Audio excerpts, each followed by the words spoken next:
Bom dia, família! Sejam bem-vindas e bem-vindos a esse canal. Eu sou o Vili e hoje eu vou trazer uma frase de João Guimarães Rosa. Guimarães Rosa tem frases incríveis e essa vai falar um pouco sobre como a gente tem que deixar os sentimentos aparecerem e não ficar escondendo um pouco eles. Tenho certeza que vai ser um papo legal, algumas reflexões interessantes. Então já se inscreve no canal, já ativa o sininho para receber as notificações e não deixa de assistir esse vídeo até o final, porque eu tenho certeza que algumas reflexões vão te ajudar, como elas têm me ajudado. Tem vídeo todo dia aqui no canal e é uma alegria e um prazer imenso ter você aqui. Vamos nessa! Bom, família, é o seguinte, quando a gente fala em Guimarães Rosa, ele é muito místico, né? Então ele tem toda uma pegada mística, toda uma pegada simbólica. E tudo que ele escreve tem sempre muito conteúdo humano, tem um material humano ali que ele conseguiu analisar. Quando eu digo isso é porque ele sempre ia tentar trazer histórias do interior. Então ele pegava pessoas que viviam essas histórias, que contavam esses causos do interior e transformava em uma narrativa muito grande, que é a narrativa que se passa dentro da gente. Bom, aqui eu não vim falar sobre literatura, eu vim falar sobre a minha perspectiva, o meu pensamento sobre uma determinada frase. E a frase de hoje é muito bacana. A frase diz assim: sofre, sofre depressa, que é para as alegrias poderem vir logo. Quando ele fala isso, sofre, sofre depressa, eu entendo isso como a necessidade da gente deixar sentir. Cara, de deixar viver as alegrias, de deixar viver a tristeza. Às vezes a gente tenta ficar lutando muito contra isso quando a gente tem que vivenciar esses sentimentos. Quando a gente tenta repelir sentimentos do tipo, não vou pensar nisso, mano, a chance da gente pensar é muito alta. A chance da gente querer entender mais sobre isso é muito grande. Então talvez faça sentido quando ele fala assim, ó, para um pouquinho, respira e aí as coisas elas vão acontecer de uma maneira melhor. Mas sofre, sofre depressa, entende que esse sentimento, essa sofrência, ela vai passar. O Guimarães, ele traz para mim, na minha visão, ele traz essa relação que a gente tem com o sentimento. Muitas vezes, muitas pessoas não querem sentir uma tristeza, sentir uma angústia, sentir uma frustração. Só que quando você não sente, eu não sei o que você acha, quando eu não sinto as coisas, parece que eu não validei aquilo ali. Sabe? Tipo, que eu não vivenciei tudo aquilo que aquilo tinha para vivenciar. Então, às vezes, eu preciso vivenciar aquilo meio que ao extremo. Então, ficar triste mesmo, curtir essa tristeza, mas entender que ela vai passar. Se eu tento fugir dela, naturalmente eu olho para um lugar, eu penso, eu olho para uma situação, eu penso, e aí não vai adiantar nada. Eu vou fazer uma analogia aqui, talvez você consiga entender assim como faz sentido para mim. Veja só. É como se a gente não quisesse pensar numa pessoa, numa situação que a gente passou. Então você brigou com, sei lá, seu irmão, e aí você terminou com seu namorado ou com a sua namorada, e aí, mano, você tá pensando nessas duas situações. Então você quer esquecer uma pessoa ou você brigou com alguém. Pronto, é isso. Quando a gente fala assim, meu, eu não vou pensar, eu não vou pensar, eu não vou pensar, naturalmente a gente faz o quê? Pensa.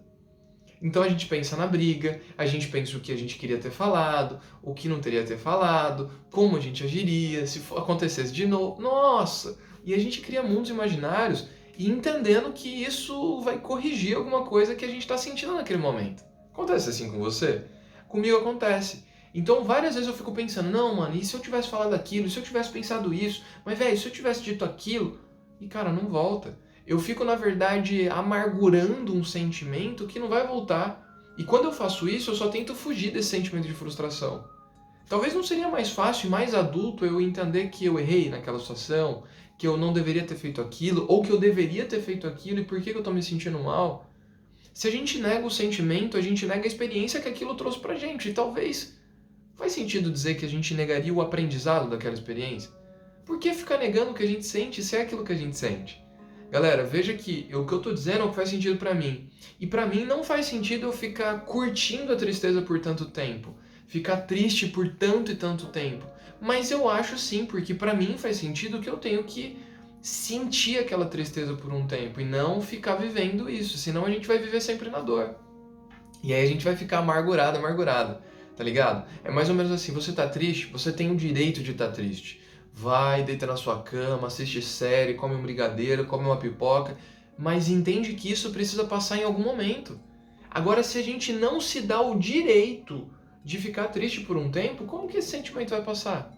ele sempre vai voltando. A dor volta, a tristeza volta, a angústia volta, a amargura volta, a frustração volta. E aí quanto que a gente vive isso? Não vive. E aí a gente vai ser sempre angustiado em relação a esse determinado assunto, tá ligado? Pelo menos é assim que eu vejo comigo.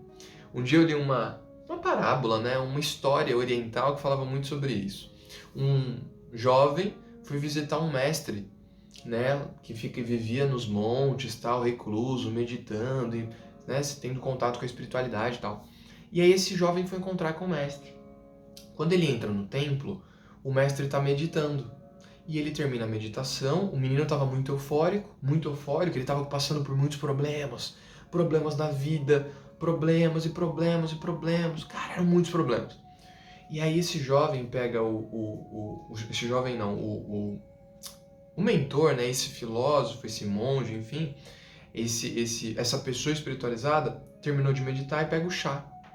E aí o menino entra, ele fala pro menino entrar, o menino entra e começa a falar. Olha, eu tô com um problema nisso, eu tô com um problema naquilo, eu tô com um problema com dinheiro, eu tô com um problema com a minha mãe, com meu pai, com meu irmão, com meu tio, com meu filho. E vomita problema.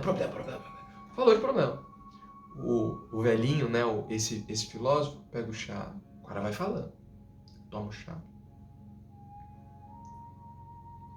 Termina de tomar o chá, coloca o chá de lado.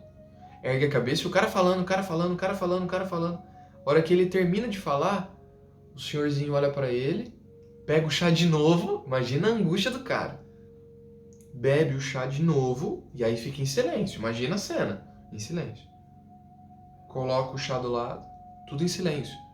E aí ele olha de novo pro menino. Imagina, o monge sentado meditando e o menino de pé. Ele olha de novo e aí o menino pergunta. Esse homem pergunta, então, o que eu devo fazer? Eu preciso do seu conselho, me ajude, tá? Não posso te ajudar hoje. Posso te ajudar amanhã.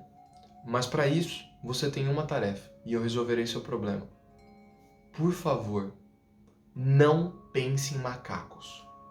E foi o que ele disse. Não pense em macacos. Mas é só isso? E meus problemas se resolverão? Não pense em macacos. Amanhã volte aqui e conversaremos. Aí o moleque voltou.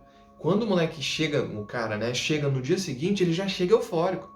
Pelo amor de Deus, o senhor precisa me ajudar. Eu não paro de pensar em macaco. Eu vou dormir, tem macaco. Eu levanto, tem macaco. E em todo lugar tem esse animal. Que jeito que eu faço para esconder esses macacos? Eu não quero mais pensar em macacos. Ele fez assim, ó. Então pense em macacos. Faz sentido para você? Se a gente quer evitar em pensar num problema, então o que a gente precisa fazer? Pensar num problema. Pensa no problema. Porque se você tenta evitar tocar no assunto, evitar falar disso... Não, mano, tem que falar do bagulho. Você tem que falar disso, você tem que pensar nisso. E esgota todas as possibilidades que você tem desse pensamento. Porque aí ele acaba. Aí não tem mais o que pensar, você já pensou tudo. E aí pronto. Essa dor que estava real, doendo, amargurando, né? Essa frustração, ela vai se dissolvendo e vai ficando mais leve, mais leve. Porque é isso, sofre, mas sofre depressa. Porque quando a gente sofre depressa e dá um tempo e fala, ó, eu vou ficar triste hoje, amanhã eu tô zero. E eu dou esse tempo pra mim, pra eu ficar triste, pra eu sentir isso, amanhã eu posso desfrutar dessas alegrias. As alegrias não cabem no momento de tristeza. As alegrias não cabem no momento de solidão, no momento de angústia. Veja, dificuldades a gente pode enfrentar em inúmeros momentos da vida. Sempre vai haver um obstáculo. Mas não significa que tem que ser difícil, penoso, que tem que sofrer, não. Agora eu preciso entender que algumas situações elas vão sim deixar a gente chateado. Por que não dá um tempo? Por que não dá um tempo pra gente digerir a história? Pra gente entender o porquê que essa história ela deixa a gente chateado, ela deixa a gente triste? Por que essa história não é tão gostosa? Por que essa história não é tão legal? Talvez se a gente conseguisse entender o valor disso, faria mais sentido ainda pra gente vivenciar as alegrias também. Se eu entendo que a tristeza é um sentimento e deve ser validado, eu entendo que a alegria também. Quando eu tô triste, eu tenho o direito de estar triste. Quando eu tô feliz, eu tenho o direito de estar feliz. A tristeza não dura para sempre, a alegria também não. Então sofre depressa, que eu tenho certeza que as alegrias vão vir, como diria Guimarães. Se esse vídeo fez sentido para você, deixa o like, se inscreve no canal, comenta aí o que você acha dessa frase, o que você acha desse ensinamento oriental aí que eu aprendi e resolvi partilhar com você. Aqui eu falo só das minhas experiências e compartilho. E aí você me diz das suas nos comentários. Podendo concordar comigo ou não, o que importa é que a gente tenha reflexão para conseguir viver melhor. Valeu, família. Tamo junto.